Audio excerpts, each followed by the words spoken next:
नमस्कार साथियों, शारदा बाल निकेतन की ऑनलाइन क्लास में आपका स्वागत है। मैं हूं विनोद सिसोदिया और हम टॉपिक पढ़ रहे थे कोशिकांग। कोशिकांग के अंदर हमारा जो टॉपिक चल रहा था वह था हरित लवक। हरित लवक के अंदर हम हरित लवक की संरचना के बारे में आज अध्ययन करेंगे। जो पिछली क्लास थी उसके अंतर्गत हमने जो लवकों के 3 प्रकार थे, क्रोमोप्लास्ट, ल्यूकोप्लास्ट, उनके बारे में जानकारी ले ली थी। उसके अलावा हरित लवक के बारे में भी हमने थोड़ी बहुत जानकारी ले ली थी। तो आज जो हम टॉपिक शुरू कर रहे हैं वह है स्ट्रक्चर ऑफ क्लोरोप्लास्ट या हरित लवक की संरचना। तो आइए दोस्तों शुरुआत करते हैं। तो पिछली क्लास में मैंने आपको बता दिया था कि जो हरित लवक की जो संरचना होती है वह लगभग 5 से 10 म्यू माइक्रोन लंबी संरचना होती है। ठीक है, उसके बाद मैंने आपको ये भी बताया था हरित लवक जो होता है वह आकार में अंडाकार एवं गोलाकार या डिस्क नुमा होता है। आगे बात समझ में, जो हरित लवक होता है, ये एक बात वापस बता देता हूँ, हरित लवक जो होता है वह पादप का सबसे बड़ा कोशिकांग होता है। तो यह हम क्या लिख सकते हैं यहाँ पे, सबसे बड़ा कोशिकांग। जो हरित लवक होता है वह पादपों का सबसे बड़ा कोशिकांग होता है। अब उसके बाद हम बात करते हैं, इसका जो आकार होता है वह अंडाकार या गोलाकार होता है। तो आप चित्र में देख सकते हो, आपके सामने हरित लवक की संरचना बनाई गई है। ये आपके सामने एक अंडाकार संरचना दिखाई दे रही है, हल्का सा गोलाकार भी, लेकिन मोस्टली क्या अंडाकार संरचना दिखाई दे रही है। तो आज हम इसका पूर्णतया अध्ययन करेंगे। तो दोस्तों शुरुआत करते हैं। देखिए, सबसे पहले हम बात कर लेते हैं हरित लवक की संरचना के अंदर जो सबसे बाह्य आवरण होता है। तो सबसे पहले हम बात करते हैं बाह्य आवरण की। देखिए, हरित लवक का जो हम पहले की जो क्लास हुई थी उसमें भी बात कर रहे थे कि अभी जो हम कोशिकांग पढ़ रहे हैं वह दोहरी झिल्ली युक्त कोशिकांग के बारे में हम चर्चा करेंगे। तो हरित लवक होता है वह एक दोहरी झिल्ली युक्त कोशिकांग होता है। तो आप यहाँ चित्र में देख सकते हो, आपको यह एक पहली परत दिखाई दे रही है, ठीक है, और ये दूसरी परत दिखाई दे रही है। जो बाहरी परत है उसको हम क्या बोलते हैं, आउटर मेम्ब्रेन बोलते हैं, आउटर मेम्ब्रेन, और जो अंदर की है उसको हम क्या बोलते हैं, इनर मेम्ब्रेन। हम यहाँ पे इसको वापस इंडिकेट कर चुके हैं। तो सबसे बाहर की परत होती है क्या कहलाती है, आउटर मेम्ब्रेन, जिसे हम बाह्य झिल्ली कहते हैं। ठीक, इसके नीचे की ओर जो संरचना पाई जाती है उसको हम क्या बोलते हैं, इनर मेम्ब्रेन या आंतरिक कला या अंतः झिल्ली। तो माइटोकॉन्ड्रिया क्लोरोप्लास्ट होता है वह 2 झिल्ली कोशिकांग होता है। बाहरी वाले को हम आउटर मेम्ब्रेन कहते हैं और आंतरिक झिल्ली को हम क्या बोलते हैं, इनर मेम्ब्रेन। तो यहाँ पे मैं बता देता हूँ वापस, हम यहाँ बात कर रहे थे हरित लवक की बाह्य संरचना की। तो हरित लवक होता है वह दोहरी झिल्ली युक्त कोशिकांग होता है। बाहरी वाली झिल्ली को हम क्या कहते हैं, आउटर मेम्ब्रेन, जिसको हिंदी में हम क्या कह सकते हैं, बाह्य झिल्ली कहते हैं। ठीक इसी प्रकार जो अंदर की ओर पाई जाती है उसको क्या बोलते हैं, इनर मेम्ब्रेन, जिसे हम आंतरिक या अंतः झिल्ली भी कह सकते हैं, आंतरिक या अंतः झिल्ली भी कह सकते हैं। दूसरी बात, मैंने आपको एक बात पहले भी बताई थी, हमने एक टॉपिक पढ़ा था कोशिका झिल्ली। तो उस समय इकाई कला सिद्धांत दिया गया था, उसमें हमने एक बात कही थी कि जितने भी कोशिकांग होते हैं उन कोशिकांग के जो बाह्य आवरण जो होता है वह प्लाज्मा मेम्ब्रेन का बना होता है। याद है बात, ये उस समय मैंने कहा था कि जितने भी कोशिकांग हो, चाहे वह एक झिल्ली वाले हो चाहे वह दोहरी झिल्ली वाले हो, उनका जो आउटर मेम्ब्रेन होता है वह प्लाज्मा झिल्ली का बना होता है। तो ये जो बाह्य आवरण बना हुआ है वह किसका बना, प्लाज्मा झिल्ली। और आपको पता है प्लाज्मा झिल्ली किससे मिलकर बनी होती है, प्लाज्मा झिल्ली लाइपोप्रोटीन से मिलकर बनी होती है। किससे मिलकर बनी होती है, लाइपोप्रोटीन। और लाइपोप्रोटीन का तो आपको पता है लिपिड प्लस प्रोटीन, अर्थात यह लाइपोप्रोटीन से मिलकर बनी होती है L+P, यहाँ पे हम कह सकते हैं L+P, अर्थात ये लिपिड प्रोटीन से मिलकर बनी होती है। और आंतरिक झिल्ली होती है वह भी किससे मिलकर बनी होती है, लिपिड प्लस प्रोटीन की बनी होती है। दूसरी बात, इसका जो व्यास होता है वह है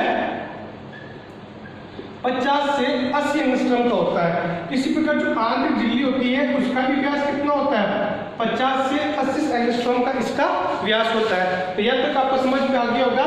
हरित लवक का जो बाह्य आवरण होता है वह 2 प्रकार की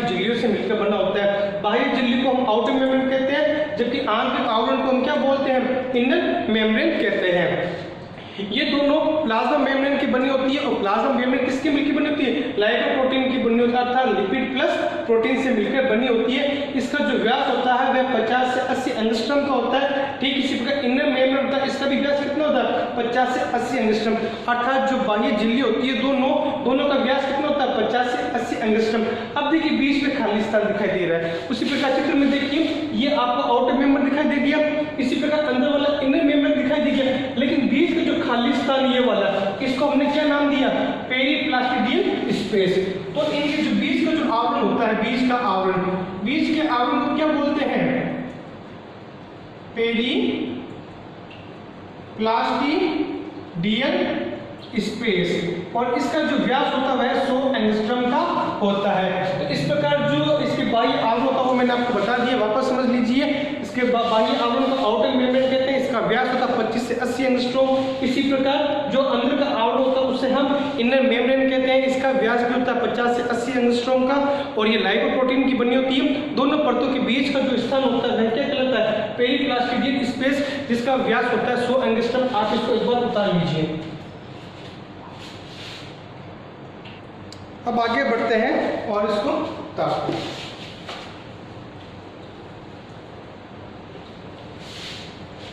देखिए हरित लवक की संरचना होती है उसको दो भागों में बांटा गया है। ठीक है, हम यहाँ पे वापस लिखने कर लेते हैं हरित लवक की संरचना। इसको हम पहले दो भागों में पढ़ते हैं, नंबर 1 भाग और नंबर 2 भाग। नंबर 1 जो भाग होता है जिसको हम स्ट्रोमा भाग कहते हैं, और नंबर 2 भाग होता है ग्रेना।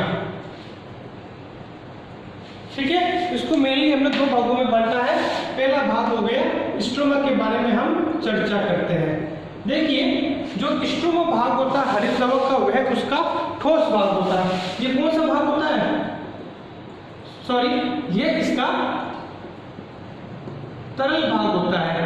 तरल होने के साथ साथ यह रंगहीन व भरण योग्य पदार्थ होता है, भरण योग्य भाग होता है। जो स्ट्रोमा होता है वह हरित लवक का तरल भाग होता है वह, तथा यह रंगहीन एवं भरण योग्य भाग होता है। किस प्रकार से, यह क्या करता है, इसके अंदर वसा, प्रोटीन व जो स्टार्च के कण होते हैं, ठीक है, वह किस अवस्था में रहते हैं, वह गुलित अवस्था के अंदर रहते हैं, गुलित अवस्था में रहते हैं।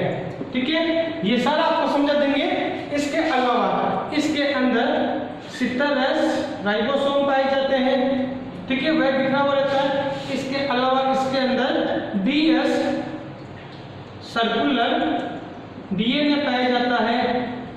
ठीक है, इसके अलावा इसके अंदर RNA पाया जाता है, RNA प्रेजेंट होता है। तो आप इसको नोट्स के तौर पर भी लिख सकते हैं, और इसको एक बार आपको वापस समझा देता हूँ। देखिए हरित लवक को दो भागों में बांटा गया है। एक तो भाग होता है इसका तरल भाग, एक होता है ठोस भाग। तो स्ट्रोमा भाग और ग्रेना भाग। जो स्ट्रोमा भाग होता है वह वास्तव में क्या होता है, हरित लवक का तरल भाग होता है, और जो ग्रेना भाग होता है वह कौन सा भाग होता है, ठोस भाग होता है। किस प्रकार से होगा वो भी आपको समझाएंगे। तो सबसे पहले बात करते हैं स्ट्रोमा की। स्ट्रोमा को हमने इसका क्या बोला, इसको हमने इसका तरल भाग बोला। इसके बाद हमने कहा यह रंगहीन भाग होता है। इसके अलावा हमने इसको भरण योग्य भाग भी कहा। क्यों कि इसके अंदर वसा, देखो जो भी संचित खाद्य पदार्थ होते हैं, ठीक है, वसा, प्रोटीन, लिपिड यही तो होते हैं। तो वसा, प्रोटीन, स्टार्च ये सब क्या होते हैं, इनके सब के कण इस स्ट्रोमा भाग के अंदर क्या होते हैं, गुलित अवस्था में उपस्थित रहते हैं। इसके अलावा इनके अंदर 70 प्रकार का राइबोसोम पाया जाता है, और DS सर्कुलर DNA भी पाया जाता है, और RNA भी पाया जाता है। तो वापस यहाँ पर आते हैं 70 राइबोसोम। देखिए हमने पढ़ा था कि प्रोकैरियोटिक कोशिका और यूकैरियोटिक कोशिका 70 राइबोसोम का पाया जाना किसकी विशेषता थी, प्रोकैरियोटिक कोशिका की विशेषता थी। लेकिन हरित लवक क्या है, वह किसमें पाया जाता है, वह यूकैरियोटिक कोशिकाओं में पाया जाता है। तो इसमें 70 प्रकार का राइबोसोम किस प्रकार से हो गया, तो कहने का अर्थ है इसके अंदर भले ही ये कोशिका क्या हो, यह जो कोशिका है यूकैरियोटिक कोशिका हो, लेकिन कोशिका के भीतर इसके अंदर कौन कोशिका पाया जाता है, राइबोसोम पाया जाता है। देखिए ये जो आपके सामने संरचना हरित लवक खुद अपने आप में एक कोशिकांग है, लेकिन इस कोशिकांग के भीतर एक और कोशिकांग पाया जाता है। कौन सा पाया जाता है? राइबोसोम। माइटोकॉन्ड्रिया और हरित लवक दो ऐसे कोशिकांग हैं जो कोशिकांग होते हुए भी उनके भीतर की ओर क्या पाए जाते हैं? कोशिकांग पाए जाते हैं। इसके बारे में हम चर्चा वैसे आगे और करेंगे। इसमें 37 प्रकार का राइबोसोम पाया जाता है। भले ये कोशिका क्या होगी, ये जो कोशिका है वो यूकैरियोटिक कोशिका है, लेकिन यूकैरियोटिक कोशिका के भीतर ऐसा कोशिकांग पाया जाता है जिसके अंदर 37 प्रकार के राइबोसोम पाए जाते हैं। इसके अलावा इसके अंदर डीएस सर्कुलर, डीएस का होता है डबल स्ट्रैंड अर्थात द्विरुजुकीय, सर्कुलर मतलब वृत्ताकार डीएनए पाया जाता है। तो आप इसमें देख सकते हो ये जो डीएनए वृत्ताकार डीएनए पाया जाता है इसको हम क्या बोल सकते हैं? डीएस सर्कुलर डीएनए पाया जाता है। इसके अलावा हमने यहाँ पे बताया था इसके अंदर ये 37 राइबोसोम जो ब्लू कलर के डॉट्स दिखाई दे रहे हैं, ये सब यहाँ पे क्या है? 37 प्रकार के राइबोसोम है। इसके अलावा इसके अंदर आरएनए भी पाया जाता है। ये जो संरचना आपको दिखाई दे रही है ब्लैक कलर की, ये सारी संरचनाएं क्या है? यह आरएनए होती है। तो आपको इसके अंदर 37 राइबोसोम बता दिया, डीएस सर्कुलर डीएनए बताया गया और आरएनए, और कुछ बड़े कलर में ये जो डॉट दिखाई दे रहे हैं ये सभी इसके भोज्य पदार्थ है जो इसका इन्होंने संग्रह किया। तो इस प्रकार से स्ट्रोमा हो गया। एक बार आप इसका स्क्रीनशॉट ले लीजिए और आगे का दिन हम बाद में करते हैं। इसको उतारिए एक बार जल्दी से या इसका स्क्रीनशॉट लीजिए। तो देख लीजिए वापस एक बार, ये जो अंदर का जो आपको तंत्र दिखाई दे रहा है, तो हमने बोला था इसको दो भागों में बांटा है, स्ट्रोमा और ग्रेना। तो ये जो ब्लैक कलर का ये जो भी हमें तंत्र दिखाई दे रहा है, ये तंत्र कौन सा है? ग्रेना तंत्र है। ये जो भाग दिखाई दे रहा है ये कौन सा है? ग्रेना तंत्र। और जो सब इस ग्रेना तंत्र को छोड़कर से जितना भी भाग है जिसके अंदर राइबोसोम आ रहा है, जिसके अंदर राइबोसोम आ रहा है, जिसके अंदर आरएनए आ रहा है, जिसके अंदर डीएनए आ रहा है और ये ग्लाइकोजन के कण जो पाए जा रहे हैं वो सब किसके अंतर्गत आ रहे हैं? वो सभी स्ट्रोमा भाग के अंदर आ रहे हैं। अतः इसके अंदर का जो सारा लिक्विड भाग है वो है कौन सा हो गया? स्ट्रोमा। और ये जो तंत्र आपको जो दिखाई दे रहा है इस तंत्र को हम क्या बोलते हैं? ग्रेना तंत्र। तो यहाँ पे हम स्ट्रोमा की बात कर ली, अब नंबर 2 बात कर लेते हैं, ग्रेना की बात कर लेते हैं। तो पहला भाग अपना कंप्लीट हो गया। अब दूसरा भाग है ग्रेना। ग्रेना या ग्रेना तंत्र हम इसको बोलते हैं। तो ये बात आपको पहले बता दी कि जो लिक्विड भाग होता है स्ट्रोमा भाग है और जो ठोस भाग है वह कौन सा भाग है? जो क्लोरोप्लास्ट का जो ठोस भाग है वह इसका ग्रेना तंत्र कहलाता है, ग्रेना भाग होता है। ठीक है। अब इस भाग के अंदर एक विशेष प्रकार का तंत्र पाया जाता है जिसके अंतर्गत अनेक प्रकार की संरचनाएं जुड़ी हुई रहती है। तो इस प्रकार का ये जो आपको तंत्र दिखाई दे रहा है ये पूरा तंत्र क्या कहलाता है? ग्रेना तंत्र कहलाता है। अब इसके अंदर ये विशेष प्रकार की जो संरचना दिखाई दे रही है इसको हम क्या बोलते हैं? ग्रेनम। तो ग्रेना तंत्र के अंदर क्या पाई जाती है? ग्रेनम पाई जाती है। ये जो पूरा आपको ग्रुप दिखाई दे रहा है ये किसका ग्रुप है? ग्रेनम। इनकी संख्या एक हरित लवक के अंदर 40 से लेकर 60 हो सकती है। क्योंकि हमारे पास स्थान सीमित था तो हमने यहाँ पे 1 2 3 4 5 6 7 8 9 10 से बनाया। इनकी संख्या कितनी हो सकती है? 40 से 60 तक की हो सकती है। अपने पास सीमित जगह इसलिए हमने यहाँ पे इनका कम बनाया है। इसी प्रकार अब ग्रेना तंत्र होता है, ये जो आपको पूरा सिस्टम दिखाई दे रहा है वह तो हो गया ग्रेना तंत्र। और इसकी एक इकाई को हम क्या बोलते हैं? ग्रेनम बोलते हैं। इस एक की बात करें तो ये क्या हो गया? ग्रेनम। इस एक की बात करें तो ग्रेनम। इस एक की बात करें तो क्या हो गया? ग्रेनम। अब इस ग्रेनम के अंदर भी यदि हम इस पर्टिकुलर एक की बात करते हैं, माना कि हम इस एक की बात करते हैं तो इसको हम पटलिकाएं बोलते हैं। क्या बोलते हैं? अब ग्रेनम के एक भाग को हम क्या बोलते हैं? वो ग्रेनम पटलिकाएं कहते हैं। ठीक है, क्या बोलते हैं? ग्रेनम पटलिकाएं कहते हैं। और इन ग्रेनम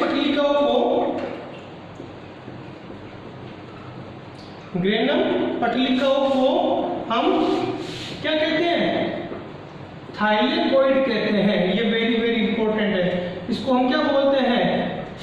थाइलेकोइड। इसके आप लगा लीजिए। तो ये ग्रेनम होता है, ग्रेनम की एक भाग को हम क्या बोलते हैं? ग्रेनम पटलिका। और ग्रेनम पटलिकाओं को क्या बोला गया है? थाइलेकोइड बोला गया है। अब ये एक के ऊपर एक व्यवस्थित होते हैं, एक के ऊपर एक व्यवस्थित होते हैं। यह इस प्रकार से दिखाई देता है जैसे हमारे पास जो जब हम छोटे बच्चे थे तो हम क्या करते थे? सिक्के के ऊपर सिक्का रखते थे, अर्थात सिक्के की एक ढेरी बना लेते हैं। तो यह एक के ऊपर एक व्यवस्थित, अर्थात एक सिक्के के ऊपर दूसरा, उसके ऊपर दूसरा, उसके ऊपर, इस प्रकार से सिक्के की जो ढेरी बन जाती थी उस प्रकार जो संरचना दिखाई देती थी वह उस प्रकार दिखाई देती है। तो ये एक के ऊपर एक व्यवस्थित अर्थात सिक्के की ढेरी के समान प्रतीत होती थी, समान प्रतीत होती है। और इनकी संख्या कितनी हो सकती है? 2 से लेकर 100 तक। क्योंकि हमारे पास स्थान कम है, इसलिए हम देख लीजिए हमने 1 2 3 4 5 6 7 8 9 10 11 12 बनाए। तो इनकी संख्या कितनी हो सकती है? इनकी संख्या जैसे गिनती है तो इनकी संख्या 2 से लेकर 100 तक होती है। इस बात को हम क्या बोलते हैं? ठीक है, थाइलेकोइड बोलते हैं। ठीक है, थाइलेकोइड को जोड़ने वाली संरचना को हम स्ट्रोमा लेमिली कहते हैं। एक बार आप इसका स्क्रीनशॉट लीजिए या इसको अपनी कॉपी में उतार लीजिए। देखिए अभी हमने आपको वापस बता दिया था कि जो 2 ग्रेनम होते हैं, ये भी अपने आप में ग्रेनम है, ये भी अपने आप में ग्रेनम है।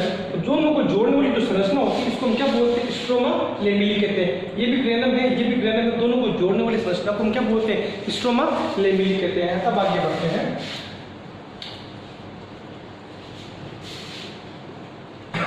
एक बार चित्र को वापस देख लीजिए, चित्र मैं आपको वापस समझा देता हूँ। तो सबसे बाहर का जो मेम्ब्रेन होता है उसको हम क्या कहते हैं? आउटर मेम्ब्रेन कहते हैं। ये आपको समझ में आ गया, ठीक है।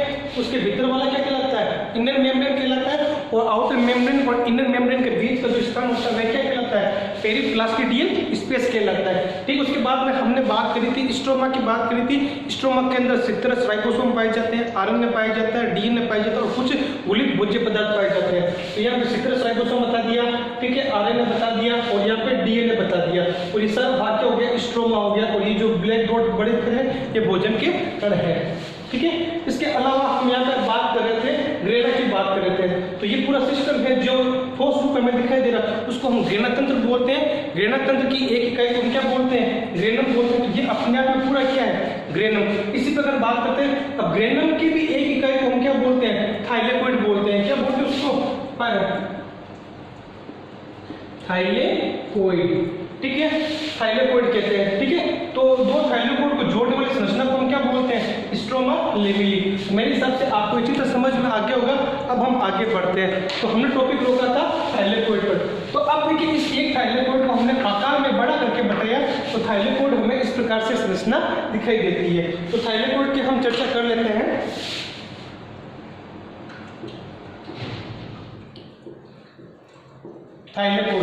थाइलेकोइड जो होता है वह है लिपिड प्लस प्रोटीन की बनी एक स्तरीय या इकाई झिल्ली होती है। आगे बात समझ में, जो थाइलेकोइड होता है वह क्या होता है? यूनिट मेम्ब्रेन होता है, अर्थात इकाई झिल्ली से बनी हुई संरचना होती है। हमें पता है कि जो इकाई झिल्ली होती है वो किससे मिलकर बनी होती है? वह लिपिड प्लस प्रोटीन से मिलकर बनी होती है। अब हम आगे बढ़ते हैं। तो थाइलेकोइड में हम आगे देखते हैं कि अब ये जो एक स्तरीय झिल्ली होती है उनके बीच के अंदर क्या पाया जाता है? वास्तव में इनके मध्य में क्या पाया जाता है? पर्णहरित। आगे बात समझ में, तो ये जो थाइलेकोइड होता है वास्तव में जो थाइलेकोइड होता है उस थाइलेकोइड के अंदर क्या पाया जाता है? जो यूनिट मेम्ब्रेन पाई जाती है उस लिपिड और प्रोटीन के बीच में क्या पाया जाता है? पर्णहरित पाया जाता है। थाइलेकोइड की भीतरी सतह पर, ये जो थाइलेकोइड आपको दिखाई दे रहा है इस थाइलेकोइड की भीतरी सतह पर क्वांटासोम पाए जाते हैं। क्या पाए जाते हैं? क्वांटासोम पाए जाते हैं। चित्र में आप देख सकते हो ये जो थाइलेकोइड बताया हुआ इसकी भीतरी सतह पर ये जो है एक स्तरीय सतह, इस पर क्या पाया जाता है? क्वांटासोम पाया जाता है। ठीक है, क्वांटासोम जो होता है यह वास्तव में क्या होता है? यह हरित लवक की, यह हरित लवक की संरचनात्मक एवं क्रियात्मक इकाई होती है। क्या होती है? संरचनात्मक एवं क्रियात्मक इकाई होती है। ये एक बार आप वापस समझ लेंगे। एक बार पहले आप पॉइंट लिख लीजिए। इसके बाद हम बात करते हैं इसके व्यास की। ठीक है, इसका जो व्यास होता है वह 150 से लेकर 180 एंगस्ट्रम का होता है। ठीक है, जो इसका नाम है क्वांटासोम, नाम किसने दिया? नाम पार्क व बिगिंस ने दिया। ठीक है,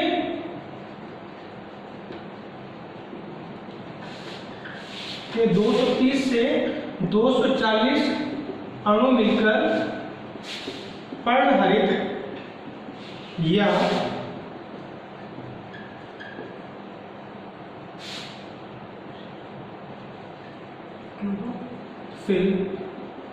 का निर्माण करते हैं। देखिए इस संरचना को एक बार मैं आपको वापस समझा देता हूँ। मैंने आपको कहा था कि थाइलेकोइड को हमने बड़ा करके देख तो हमें इस प्रकार की संरचना दिखाई देती है। थाइलेकोइड जो होती है वह लिपिड तथा प्रोटीन से मिलकर बनी होती है और इन लिपिड और प्रोटीन के मध्य क्या पाया जाता है? पर्णहरित पाया जाता है। और पर्णहरित का निर्माण किससे होता है? क्वांटासोम से होता है। तो इनके मध्य एक छोटे छोटे कुछ दाने समान संरचनाएं पाई जाती है जिनको हम क्या बोलते हैं? क्वांटासोम बोलते हैं। तो हमने इन संरचना को क्या नाम दिया? क्वांटासोम नाम दिया। क्वांटासोम क्या होता है? हरित लवक की संरचनात्मक एवं क्रियात्मक इकाई होती है। ठीक है, इन क्वांटासोम का व्यास कितना होता है? 150 से लेकर 180 एंगस्ट्रॉम का होता है। इसी प्रकार ये जो नाम है क्वांटासोम, नाम किसने दिया? काफी बार एग्जाम में पूछा गया है। पार्ट तथा बिगिंस नाम के साइंटिस्ट थे, उन्होंने क्वांटासोम नाम दिया। और जब क्वांटासोम के कितने अणु 230 से लेकर 240 अणु जब आपस में इकट्ठे हो जाते हैं तो वह क्या करते हैं? अणु मिलकर किसका निर्माण करते हैं? पर्णहरित या क्लोरोफिल का निर्माण करते हैं। और यही क्लोरोफिल की तो हम बात करते हैं। प्रकाश संश्लेषण की क्रिया किसके द्वारा संपन्न होती है? पर्णहरित या क्लोरोफिल के द्वारा ही तो संपन्न होती है। तो ये प्रक्रिया इस क्वांटासोम के कारण संपन्न होती है, इसलिए इसको क्या बोला गया? संरचनात्मक एवं क्रियात्मक इकाई बोली गई है। अब देखिए इसमें मुख्य रूप से क्लोरोफिल ए होता है, क्लोरोफिल ए। ठीक है, आपको यहाँ पे समझ देता हूँ। यहाँ पे ये क्लोरोफिल ए का अणु है। ठीक है, और पास में दूसरे वर्णक होते हैं। ठीक है, ये लोग क्या करते हैं? इस प्रकार से ये देखिए इकट्ठे होते हैं। तो बीच में क्लोरोफिल ए हो गया और पास में दूसरे अणु हो गए। जब इनके ऊपर सूर्य का प्रकाश पड़ता है, क्या पड़ता है? सनलाइट पड़ती है। तो ये ए क्या करता है? अभिक्रिया केंद्र का कार्य करता है। तो सूर्य का प्रकाश जब पड़ता है तो बाद में ये विभिन्न स्तरों से ग्रेड करके अंत में काम कर देता है, अभिक्रिया स्थल ए तक पहुंच जाता है। इस कारण जो पेड़ पौधे वो अपना भोजन बना पाते हैं। एक बार आपका स्क्रीनशॉट लीजिए, आप इसको उतार लीजिए। अब देखिए अगला टॉपिक है हमारा जो हरित लवक के प्रकार है। अभी हमने क्लोरोफिल के बारे में बात करी थी। क्लोरोफिल पर्णहरित के प्रकार के बारे में बात करते हैं। पर्णहरित के प्रकार, पर्णहरित होता है टोटल 8 प्रकार का होता है। हमने इसको यहाँ पे 3 श्रेणी में बांटा है। नंबर 1 क्लोरोफिल की श्रेणी के अंदर, दूसरा बैक्टीरियो क्लोरोफिल की श्रेणी में और तीसरा बैक्टीरियो विरिडिन। तो टोटल 8 प्रकार के chlorophyll A, B, C, D, ई। तो कुल 5 प्रकार के तो ये हो गए। ठीक है, इसी प्रकार दूसरी श्रेणी है बैक्टीरियो क्लोरोफिल ए और बी। 2 इसके हो गए 5, 2, 7 और 1 हो गया बैक्टीरियो विरिडिन। तो टोटल 8 प्रकार के और इसकी टोटल 3 प्रकार की श्रेणियां। पहली श्रेणी के बारे में बात करते हैं जिसके अंतर्गत क्लोरोफिल आता है। तो chlorophyll A, B, C, D और ई प्रकार का होता है। तो इनमें से जो क्लोरोफिल ए होता है वह यूनिवर्सल होता है, अर्थात सार्वभौमिक होता है। प्रकृति में जितने भी पादप पाए जाते हैं उन सब में अनिवार्य रूप से क्लोरोफिल ए तो पाया ही जाएगा। क्लोरोफिल ए अनिवार्य रूप में पाया जाएगा, ये यूनिवर्सल होता है। इसके बाद हम बात करते हैं क्लोरोफिल बी की, BGA, ब्लू ग्रीन एल्गी, जिसको हम बोलते हैं नील हरित शैवाल। तो ये ब्लू ग्रीन एल्गी, लाल शैवाल जिसको हम रोडोफाइसी कहते हैं, भूरे शैवाल, उनके अंदर ये क्या होते हैं? अनुपस्थित होते हैं। अर्थात ब्लू ग्रीन एल्गी, लाल शैवाल एवं भूरे शैवालों को छोड़कर जितने भी होते हैं उन सब में ये क्या होते हैं? उपस्थित होते हैं। इसी प्रकार क्लोरोफिल सी की बात करते हैं, यह भूरे शैवालों के अंदर अनुपस्थित होते हैं। इसी प्रकार क्लोरोफिल डी की बात करते हैं तो वह लाल शैवालों में उपस्थित होते हैं। इसी प्रकार क्लोरोफिल ई की बात करते हैं जो जेंटोफाइसी के मेंबर होते हैं उनके अंदर प्रेजेंट होते हैं। तो क्लोरोफिल का ए का जो ग्रुप था, क्लोरोफिल का जो ग्रुप था 5 थे, 5 के बारे में बता दिया। उसके बाद आते हैं हम बैक्टीरियो क्लोरोफिल। यह 2 प्रकार का होता है, बैक्टीरियो क्लोरोफिल ए और बैक्टीरियो क्लोरोफिल बी। ठीक है, ये जो होते हैं ये बैंगनी सल्फर जीवाणु होते हैं जिनको बैंगनी गंधक जीवाणु कहते हैं, उनके अंदर पाए जाते हैं। इसी प्रकार जो तीसरा श्रेणी हमने दिया था बैक्टीरिया विरिडिन, जो कि एक 8वां प्रकार है, वह जो होता है वह ग्रीन बैक्टीरिया होते हैं उनके अंदर पाए जाते हैं। तो पर्णहरित के जो प्रकार थे 8 प्रकार के बारे में हमने जानकारी दे दी, किसके अंदर पाए जाते हैं और किसके अंदर नहीं पाए जाते। इसके बाद हम बात करते हैं हरित लवक का रासायनिक संगठन। हरित लवक किससे मिलकर बना होता है? तो सबसे देखिए हरित लवक के अंतर्गत जो प्रोटीन होती है वह 40 से 50% पाई जाती है। इसी प्रकार हम वसा की बात करते हैं तो वह 20 से 25% मात्रा में पाई जाती है। डीएनए की बात करते हैं तो वह 0.03% की मात्रा में पाई जाती है। इसी प्रकार यदि हम राइबोसोम की बात करते हैं तो वह 1 से 2% मात्रा में उपस्थित होती है। आरएनए की बात करते हैं तो वह 6 से 10% मात्रा में उपस्थित होती है। इसके अलावा उसके अंदर जो क्लोरोफिल होता है वह 1 से 2% मात्रा में पाया जाता है। इसके अलावा जो कैरोटिनॉइड्स होते हैं वह अत्यंत सूक्ष्म मात्रा में पाए जाते हैं। इसके अलावा जो अकार्बनिक पदार्थ होते हैं जिसके अंतर्गत मैग्नीशियम, मैग्नीज आदि आते हैं, लोहा, जिंक, मैग्नीशियम, तांबा, मैग्नीज आदि भी क्या होते हैं, सूक्ष्म मात्रा में पाए जाते हैं। तो हरित जो पर्णहरित के प्रकार थे वो मैंने आपको समझा दिया।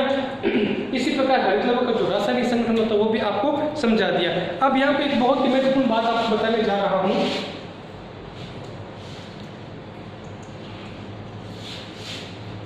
एक बहुत ही महत्वपूर्ण बात बताने जा रहा हूँ। देखिए, इस पूरे स्ट्रक्चर के अंदर आप लोगों ने खुद के अंदर देखा था कि इसके अंदर डीएनए पाया जाता है, ठीक है। नंबर 2 इसके अंदर आरएनए पाया जाता है। नंबर 3 इसके अंदर 70S राइबोसोम पाया जाता है। तो ये 3 चीजें इसके अंतर्गत पाई जाती है। तो जिस कोशिका के अंदर डीएनए पाया जाता है वह क्या करता है, अपने समान एक नए जीव का निर्माण कर सकता है, ठीक है। इसी प्रकार इसके अंदर राइबोसोम पाया जाता है। राइबोसोम का क्या होता है, प्रोटीन का संश्लेषण करना, अर्थात ये कोशिका के साथ जो अपने खुद की प्रोटीन का निर्माण कर सकता है, क्योंकि डीएनए और आरएनए जेनेटिक पदार्थ होते हैं। अर्थात यह क्या करते हैं, प्रतिकृतिकरण के द्वारा नए हरित लवक का भी निर्माण कर सकते हैं। तो ये एक बहुत ही अद्भुत घटना है, क्योंकि एक कोशिका खुद अपने भीतर डीएनए रखता है, आरएनए रखता है और सिट्रस राइबोसोम रखता है। मतलब जो सामग्री एक कोशिका के पास होनी चाहिए थी वे सारी सामग्री किसके पास है, एक कोशिकाओं के अंदर है। इसलिए ये अपने समान एक नए हरित लवक का निर्माण कर सकता है। अर्थात ये क्या कर सकता है, नए हरित लवक का निर्माण कर सकता है। अर्थात इसके अंदर क्या होता है, इसमें प्रतिकृतिकरण की क्षमता पाई जाती है। प्रतिकृतिकरण का मतलब है डीएनए अपने समान नए डीएनए का निर्माण कर लेते विभाजन के द्वारा। तो इस प्रकार ये अपने समान एक नए हरित लवक निर्माण कर सकता है। इसमें प्रतिकृतिकरण की क्षमता पाई जाती है। इसके अलावा ये क्या कर सकता है, स्वयं की प्रोटीन का निर्माण कर सकता है। तो जिसके अंदर ये गुण पाया जाता है तो वो खुद क्या कर सकता है, अपनी एक नई कोशिका बना सकता है। इसलिए इसको हम क्या बोल सकते हैं, अर्ध स्वायत्त कोशिका कहते हैं। इसको हम क्या बोलते हैं, अर्ध स्वायत्त कोशिका, सेमी ऑटोनोमस ऑर्गेनल। तो ये अपने आप बहुत ही महत्वपूर्ण है। तो जिस प्रकार का ये गुण केवल 2 ही कोशिकाओं में पाया जाता है। नंबर 1 तो आपको पता ही है, हरित लवक के अंदर पाया जाता है, और दूसरा किसमें पाया जाता है, माइटोकॉन्ड्रिया के अंदर। तो ये काफी बार एग्जाम में सवाल आता है, माइटोकॉन्ड्रिया हरित लवक अर्ध स्वायत्त कोशिका क्यों कहते हैं। तो आपको आंसर क्या देता है, क्योंकि इसके अंदर स्वयं का डीएनए पाया जाता है, स्वयं का आरएनए पाया जाता है और इसके अंदर सिट्रस राइबोसोम पाया जाता है। इसलिए यह अपनी स्वयं की प्रतिकृति कर सकते हैं एवं स्वयं की प्रोटीन का निर्माण कर सकते हैं। इसलिए ये विभाजित होकर नए माइटोकॉन्ड्रिया हरित लवक का निर्माण कर सकते हैं। आप इसका स्क्रीनशॉट ले लीजिए। अब जो हमारा जो अब अंतिम टॉपिक है वह है हरित लवक के कार्य। तो ये टॉपिक इतना कंप्लीट हो जाएगा, तो जल्दी से हम इसको कर लेते हैं। हरित लवक के कार्य, हरित लवक के कार्य। तो पहला कार्य आपको पता है कि ये क्या कर सकता है, यह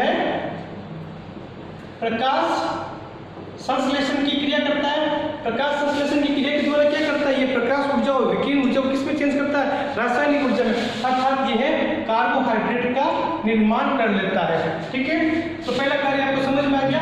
दूसरा कार्य जो जो हरित लवक होता है उसके अंदर 2 प्रकार की विक्रिया होती है प्रकाश संश्लेषण के अंतर्गत। एक होती है अप्रकाशित अभिक्रिया, ठीक है, तो दूसरी होती है प्रकाशित अभिक्रिया। जो अप्रकाशित अभिक्रिया होती है वह स्ट्रोमा भाग में या स्ट्रोमा भाग में संपन्न होती है, और ये जो होती है वह ग्रेना भाग में उपस्थित होती है। इसको अप्रकाशित अभिक्रिया क्यों कहते हैं, क्योंकि यह अंधेरे में संपन्न होती है और ये प्रकाश की उपस्थिति में संपन्न होती है, इसलिए इसको प्रकाशित अभिक्रिया कहा गया है। तीसरा कार्य हो गया, ये प्रकाश शोषण में उपयोगी होते हैं। ये किसमें काम आते हैं, प्रकाश श्वसन के स्थल होते हैं। तो प्रकाश श्वसन के अंदर 3 कोशिकाएं काम आते हैं। नंबर 1 हरित लवक, नंबर 2 परागशीषोम, और नंबर 3 हो गया माइटोकॉन्ड्रिया, ठीक है। पहला कार्य, दूसरा कार्य, तीसरा कार्य, चौथा कार्य यह है वसा, कार्बोहाइड्रेट, स्टार्च, ग्लूकोज आदि का क्या करते हैं, आदि का संग्रह करते हैं। अगला कार्य हो गया, ये CO2 को क्या करते हैं, ग्रहण करते हैं। CO2 को ग्रहण करते हैं और बदले में क्या करते हैं, बदले में O2 मुक्त करते हैं, अर्थात वातावरण को शुद्ध करने का कार्य करते हैं। अब एक कार्य इसका और लिख देते हैं।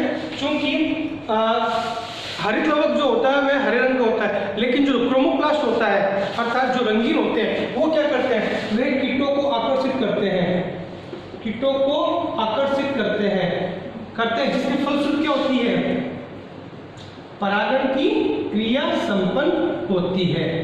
एक बार आपको शॉर्टली में वापस समझा देता हूँ, कार्य को थोड़ा मैंने जल्दबाजी में करवाया है। तो देखिए हरित लवक, हम ये कर सकते हैं लवक के कार्य।